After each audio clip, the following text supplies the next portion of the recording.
Hello and welcome to the Handicapable Black Woman Throne Room. My view of humanity is a whole new tea. Today, for African American Month, I have been doing so much research, doing so many things, and I keep saying I'm going to cover this story and that story and so many topics. And I can't overwhelm myself because as my channel grows, I'm going to talk about disability life and the things that come at us, and how a lot of people claim that, oh, you just stay at home all the time. You don't want to work. You just want money from the government. You're lazy. You don't want to go out. You don't want to do anything. And just blah, blah, blah. Just full of, yeah, I want to be nice. So I'll probably think of something later. But it's just amazing. Absolutely amazing how I get judged. Like before I got diagnosed, I was judged and ridiculed because I didn't walk right, walk normal. And everyone was blaming me for how I walked. But it wasn't until my condition got so bad. But now they blame me for, oh, now you're in such bad condition. Now, you should have just kept going to the doctors. You should have just done A, B, and C. Oh, yeah, so what? The doctors didn't believe you. Go to another one. Go to another one. Did you do any research? Did you look this up or that up? Why didn't you, sit your parents down and talk to them? Why didn't, it's to the point where I'm just like, I understand why people with disabilities are frustrated, or at least some. I see why it takes a family, and I don't mean by blood, but I mean a family and a core to keep them going and motivated. Because when it comes to healthcare and even medical needs and resources, and it's like wanting to work, or the finding the right companies and opportunities to be able to work, and dating. Oh, don't get me started. And well, yeah, Valentine's Day is coming up, so I will be getting started with that. But it's amazing because disability is rough enough, and especially not being diagnosed. And a lot of people, while growing up, for me, calling me a liar, saying I was making stuff up, that I just wanted attention, and that it's like I just didn't want to learn how to walk. It's like how much, yeah. It's like it was even to the point where some girls would even say, oh, she's only walking like that because she wants men to pity her so that they'll date her or something. And I was like, what? How slow?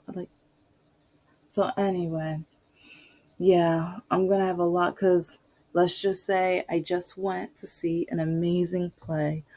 Oh my gosh, or actually it was a musical. So, but some stuff happened while at the musical. And also, I'm going to talk about how the theater could improve when it comes to disability representation. And also, it's like, I still haven't talked about jury duty because I went to jury duty. They didn't need me, but there were some things that I noticed that could be improved on, and some things that I kind of kept count of how many times I heard certain phrases and statements. And also Disney World. Oh my God, yeah. Who that I have some stories about Disney.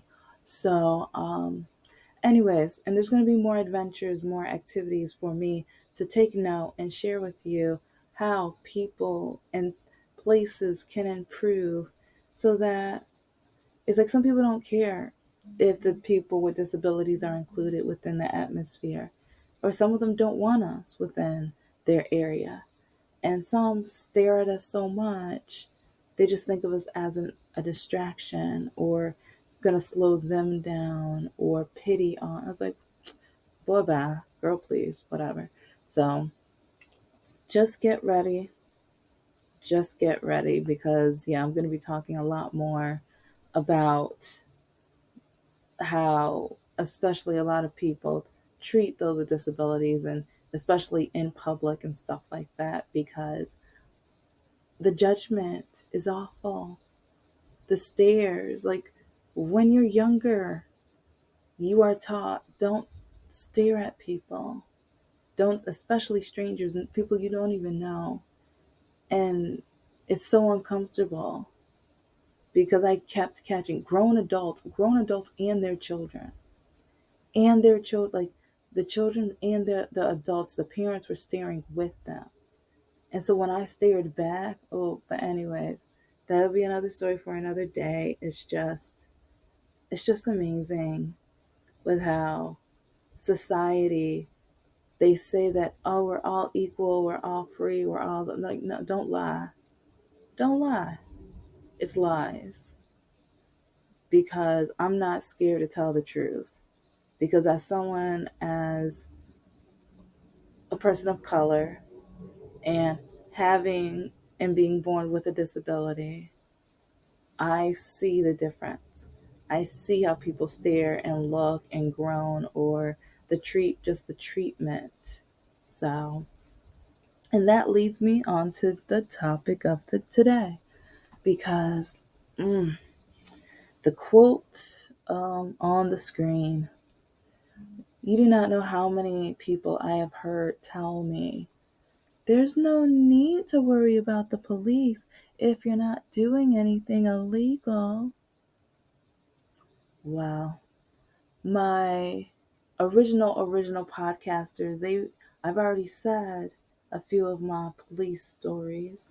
I'm gonna kind of retell one of them, but I'm gonna add some things because especially my non people of color, don't tell this to us.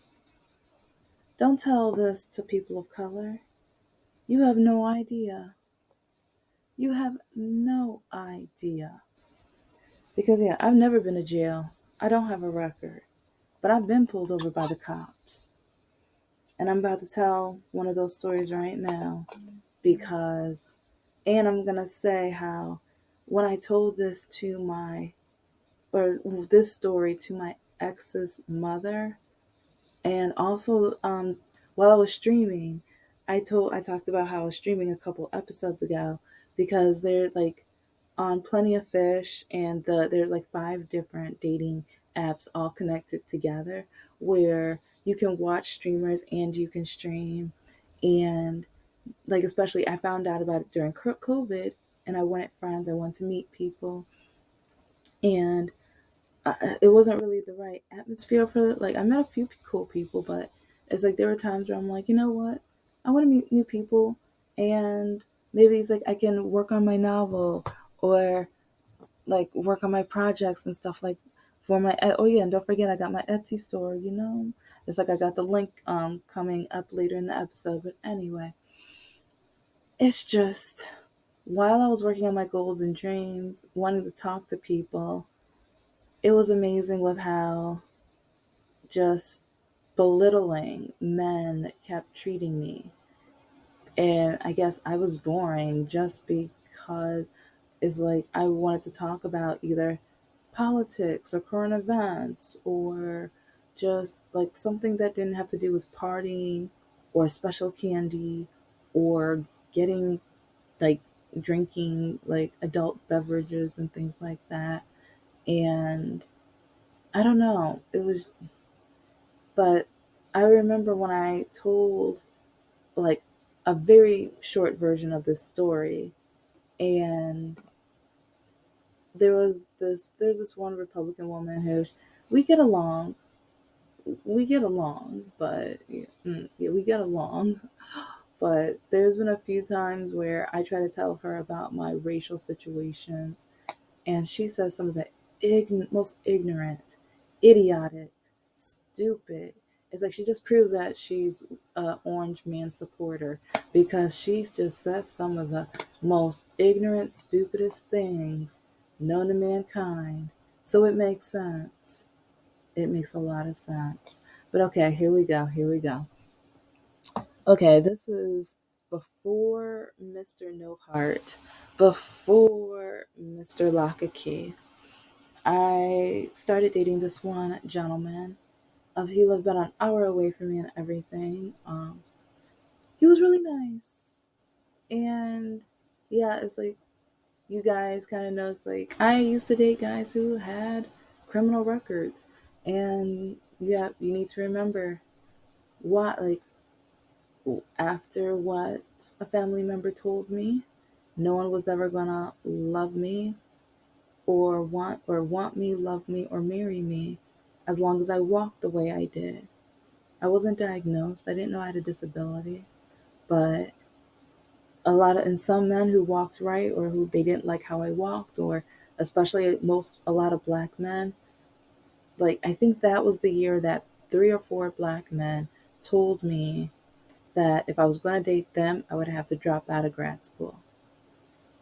And I was like, no. And so, anyways, like I ended up meeting this one guy off of Plenty of Fish, and he seemed really nice. And we talked on the phone, and he told me he didn't care how I walked. And he was like, your personality is amazing, blah, blah, blah, all this other stuff. So we connected, we vibed, and he was honest about his criminal record. And so I took that as a good, like, I'm like, okay, as long as you're fully honest and as long as you've turned over a new leaf and everything, we'll be like, that's cool, we can meet and stuff. So we started dating, and a couple months during of the relationship and everything, he wants to do something pretty romantic. I will give him that. But there's these it's kind of like a waterfall, but it's like a whole large wall of like kind of waterfall type of atmosphere and everything. And he decided to drive us over there, like right around, like kind of before the sunset, but when the sky was really like kind of like a right before it started getting all purple and stuff. So the yellow, orangish colors and everything. So we ended up talking for a couple hours and just watching it. It was so cool, so amazing. And he, as like I will say, and I don't think I've talked the whole story about him yet, but and I don't have a nickname for him either. But I will give him credit. He he was one of the nicest guys I've ever met.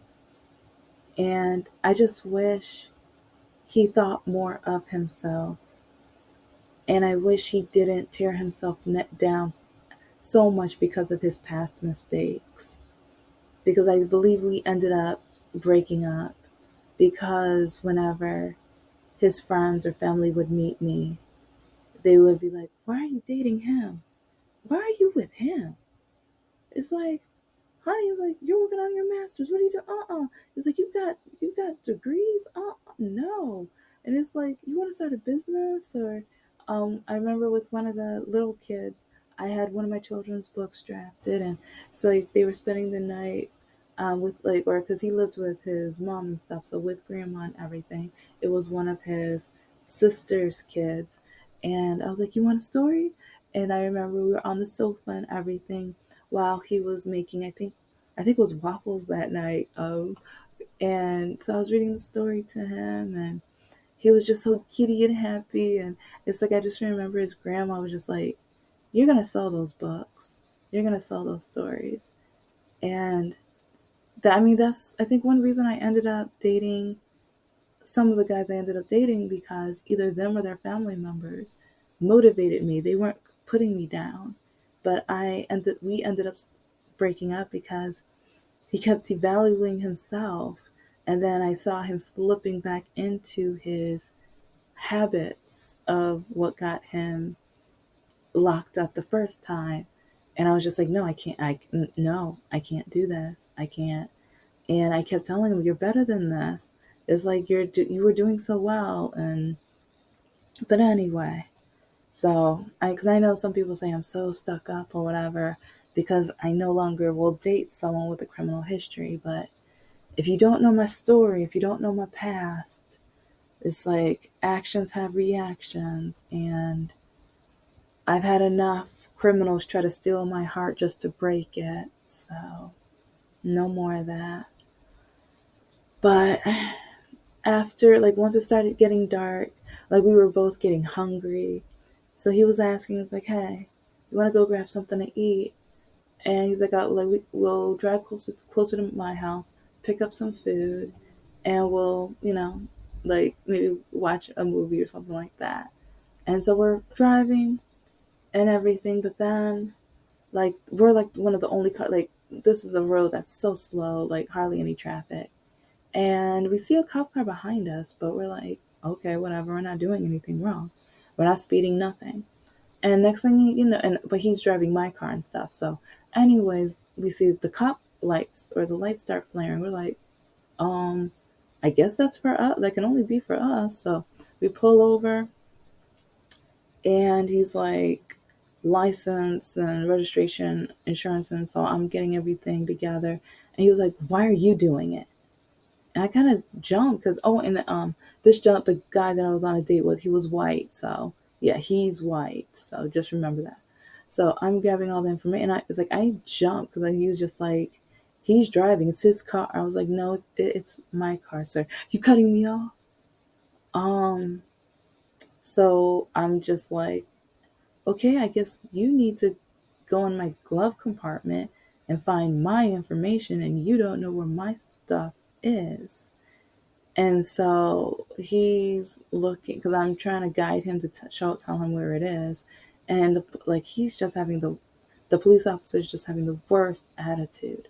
And he was like, "How'd you get this car? If this is your car, you can afford this. This is your car." And I'm just like, "Wow, been a jerk much? I mean, that must be your talent." I mean, I guess that was on the job application, but whatever. So I didn't say that. That's what I was thinking in my mind. But anyway, basically, like, I'm gonna do a fast version of this, but I'm gonna do the full story for the YouTubers later. But um he basically told us to get out of the car, and we're like, why? And but it's like, we get out of the car, we're just following directions. Next thing I know, he's looking in my purse, emptying it out, and then he was like, well, where were you guys at? And so I didn't know what the place was called. So my boyfriend at the time, he said it, and he was like, why were you there? And he's just like question after question after question. And so next thing I know, he tells us to turn towards the car, and he starts patting my then boyfriend down. And I'm like, okay, I guess, like, what did we do? What's going on? And so my ex, he asked the question, and he's like, so that's your tassel? That's your tassel hanging on the mirror? What? Yeah, yes. That's my high school tassel. Oh no, I graduated college. Yeah, no, that was my college graduation. Excuse me. It was like that was like, yeah, that's my college graduation tassel. College? You finished? You finished? Mm, yes, officer. Yeah. And so he's having more and more questions and kind of grunting and having more attitude. And I don't know why it's like I always say high school, but I'm like, I wasn't even driving in high school. So anyway, but and so then he gets to me because my ex's pat down was like maybe a few minutes, up to 5 minutes, whatever. And so he gets to me. How come my pat down took about 20 minutes? And he kept patting on my butt. And he was like, you're with her? You're with this? You got this? Putting his hands on places he shouldn't have been touching. And my ex's hands, I could see he's squeezing the trunk of my car in anger.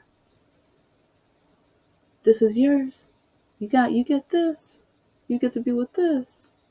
And he's just like, he was like, I don't know. It's like, I keep seeing these white men dating these, like, I forgot. He didn't say that word, but he said a different word. I think he called me an Oreo. Like, was it Oreo? He called me something. And It's like I just remember getting like just I wanted his hands off me, but he just like it literally took about 20 minutes.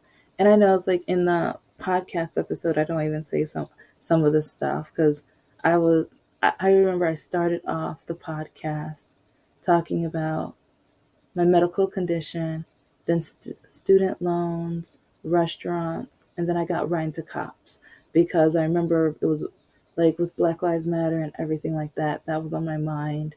And I was like, you know what? I need to speak my piece. I need to at least tell parts of the story. But for like 20 minutes, his hands are just on me. And I'm trying not to cry. And I'm just like, just stop, just stop, just stop. Why is he doing this? And the only reason he pulled me over was because of my college graduation tassel. And so he was just like, he named the two colors. He was like, what school is that? So I told him the university. He was like, you went there? Yeah, and I don't know.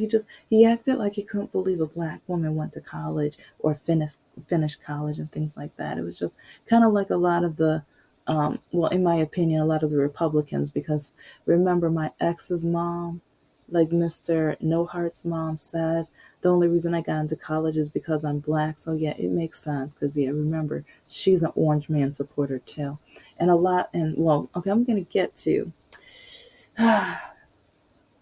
her right now because like we got to get back in the car, went to his house, and because during the drive he was like, so what are your favorite foods, what are you craving?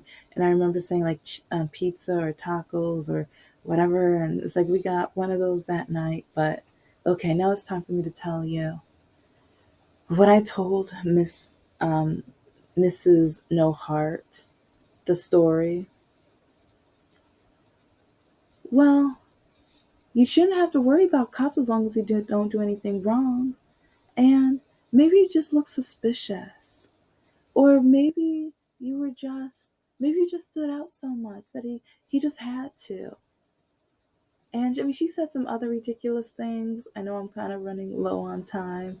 And so I'm probably going to have a part two to this one later in the month because, yeah, I've got other police stories.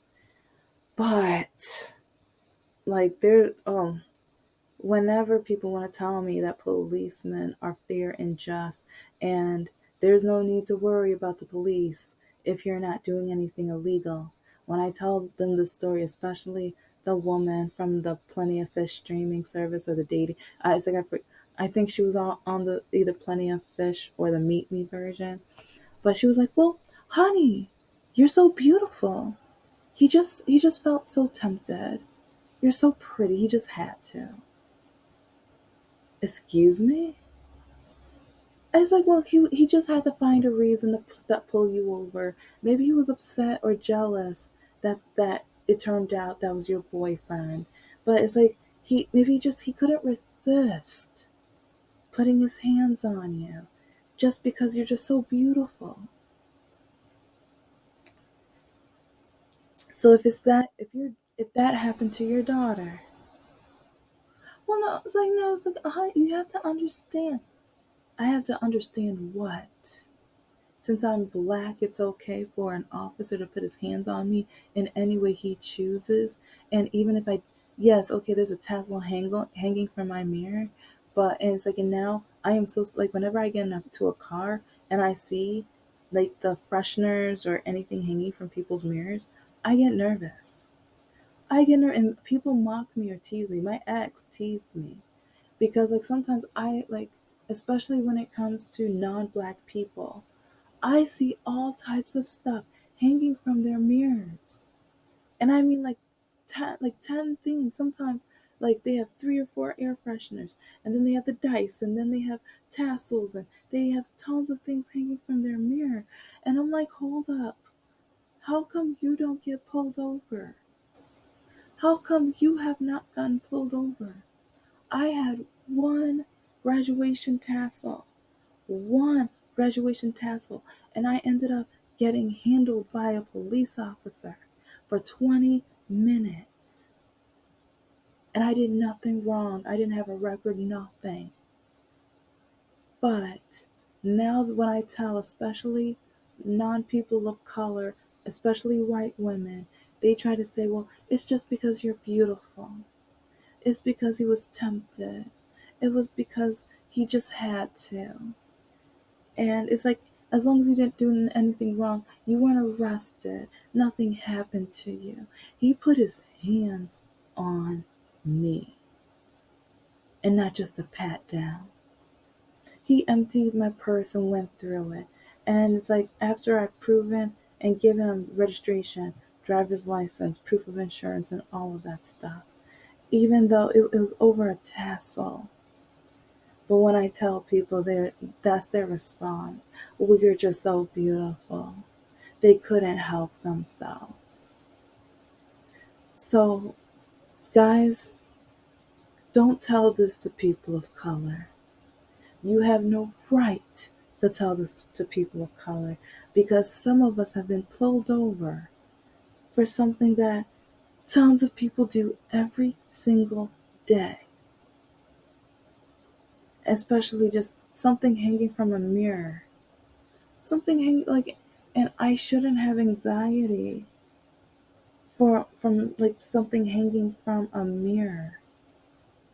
I shouldn't, but I do. And there's to the point where even I would ask my ex, "Oh, can we remove this off your mirror?"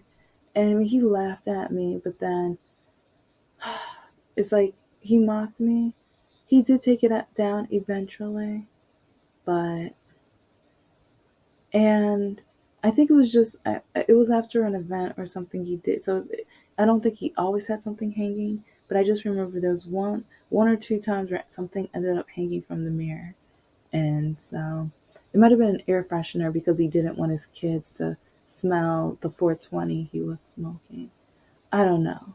Yeah, I forget, but yeah. So anyways, just know, please don't tell people of color that. It's wrong. And especially, you don't know our story, you don't know the situation, you don't know how police are with us, and you don't know the history of police, which is another topic. Yeah, trust me, I know my list is growing of topics I need to handle. But if you don't know how American police officers started forming and how it actually formed from slavery, literally it formed from slavery. So it's kind of like they're following tradition of them treating people of color like we're not human and we're not good enough and everything like that. Till this day, if they can find us and if they can find a reason, they will track us down. They will do what they have to do in order to lock us up or in order to put us in fear. A lot. I'm not saying all of them, but a lot of them. Anyway, just know this is the Handicapable Black Woman Throne Room Podcast Edition. And know that I do have my children's books, London's Tales. I am going to try to get that out by hopefully April or May, so springtime. Yay. Also, I'm going to have book 4 of my Dragon Lesity book, as well as some other goodies items.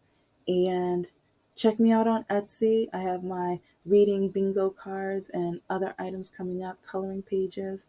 But just know that I am the handicapable Black woman.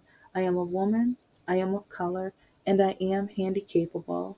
But most importantly, I am human, and you're human too. Don't forget to like, comment, and subscribe. Bye. Take care.